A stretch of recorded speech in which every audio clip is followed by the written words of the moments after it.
बहुत समय पूर्व जब गुरुकुल शिक्षा की प्रणाली होती थी तब हर बालक को अपने जीवन के 25 वर्ष गुरुकुल में बिताना पड़ता था। उस समय एक प्रचंड पंडित राधे गुप्त हुआ करते थे जिनका गुरुकुल बहुत प्रसिद्ध था, जहां दूर दूर के राज्य के शिष्य शिक्षा प्राप्त करने आया करते थे। बात उन दिनों की है जब राधे गुप्त की उम्र ढलने लगी थी और उसकी पत्नी का देहांत हो चुका था। घर में विवाह योग्य एक कन्या थी। राधे गुप्त को हर समय उसकी चिंता सताती रहती थी। वह उसका विवाह एक योग्य व्यक्ति से करना चाहते थे जिसके पास संपत्ति भले ना हो पर वह कर्मठ हो, जो किन्हीं भी परिस्थिति में उसकी बेटी को खुश रखे और उचित समय पर उचित निर्णय ले सके।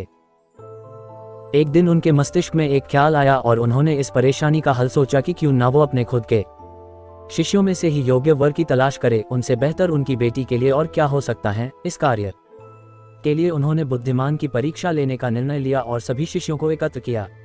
राधे गुप्त ने सभी से कहा कि वे एक परीक्षा आयोजित करना चाहते हैं जिसमें सभी की बुद्धिमानी का परिचय होगा। उन्होंने सभी से कहा कि उन्हें अपनी पुत्री के विवाह की चिंता है जिसके लिए उनके पास पर्याप्त धन नहीं है, इसलिए वे चाहते हैं कि उनके शिष्य विवाह में लगने वाली सभी सामग्री कैसे भी करके एकत्र करे। भले उसके लिए उन्हें चोरी का रास्ता चुनना पड़े, लेकिन उन्हें चोरी करता कोई भी देख ना सके। इसी एक शर्त का पालन सभी को करना है।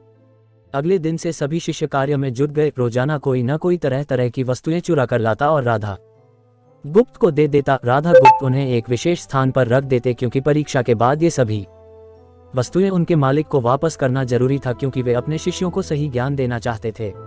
सभी शिष्य अपने अपने दिमाग से कार्य कर रहे थे, लेकिन इनमें से एक चुपचाप गुरुकुल में बैठा हुआ था जिसका नाम रामास्वामी था। वह राधा गुप्त का सबसे करीबी और होनहार छात्र था। उसे ऐसा बैठे देख राधा गुप्त ने इसका कारण पूछा। तब रामास्वामी ने बताया कि आपने परीक्षा की शर्त के रूप में कहा था कि चोरी करते वक्त इसे कोई ना देख सके। इस प्रकार अगर हम अकेले में भी चोरी करते हैं तब भी हमारी अंतरात्मा उसे देख रही है। हम खुद से उसे नहीं छिपा सकते। इसका अर्थ यही है कि चोरी करना व्यर्थ है। उसकी ये बात सुन राधा गुप्त के चेहरे पर खुशी छा जाती है। वे उसी वक्त सभी को एकत्र करते हैं और पूछते हैं कि आप सब ने जो चोरी की, क्या उसे किसी ने देखा?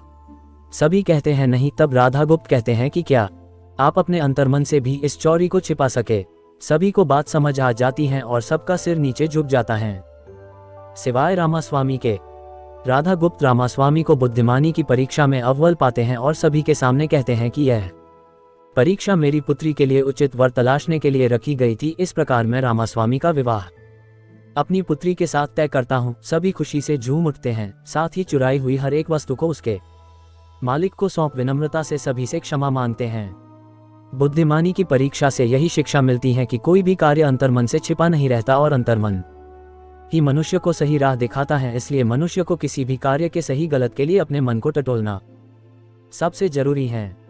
आज मनुष्य ने अंतरात्मा की आवाज सुनना बंद कर दिया है, इसलिए ही वो गलत रास्ते पर जा रहा है। हमारी अंतरात्मा कभी हमें गलत राह नहीं दिखाती। ये जरूर है कि मन की आवाज हमें वो करने की सलाह देती है जिसे दिमाग कभी स्वीकार नहीं करता, क्योंकि दिमाग सदैव स्वहित में कार्य करता है और मन हमें सही और गलत का परिचय करवाता है। ये सही गलत का परिचय ही हमें सदैव बुराई से दूर रखता है। किसी भी कार्य के पहले हमें मन की आवाज जरूर सुनना चाहिए। इस परीक्षा के जरिए राधा गुप्त ने अपनी पुत्री के लिए एक उचित वर भी तलाश लिया और शिष्यों को जीवन का अमूल्य ज्ञान दिया। आज के वक्त में कोई भी शिक्षक एवं शिक्षण पद्धति मनुष्य को धन कमाने तक का ही ज्ञान देते हैं। एक बालक का सर्वांगीण विकास कहीं न कहीं लुप्त हो चुका है। आज का मनुष्य केवल बड़े होकर एक धनवान व्यक्ति बनने का ही ज्ञान विद्यालयों में लेता है। उस बालक को सही गलत का बोध कराने का दायित्व कोई भी नहीं लेता, क्योंकि उनके माता पिता भी आज के दौर में बस पैसा कमाने में लगे रहते हैं और शिक्षक भी इस केवल किताबी ज्ञान देकर अपने दायित्व से मुख मोड़ लेता है। ऐसे में ये छोटी छोटी कहानियां व्यक्ति को सही गलत सिखाने में अहम भूमिका निभाती हैं, लेकिन आजकल इसके लिए भी वक्त मिलना मुश्किल है। यह एक गंभीर समस्या है जिसके फलस्वरूप आज के बच्चे आसानी से गलत राह पर चलने लगते हैं और उन्हें इसका भान तब होता है जब वे पूरी तरह ग्रस्त हो जाते हैं। अतः जरूरी है कि हम सभी आज की पीढ़ी को ज्ञानवर्धक बातें भी सिखाएं।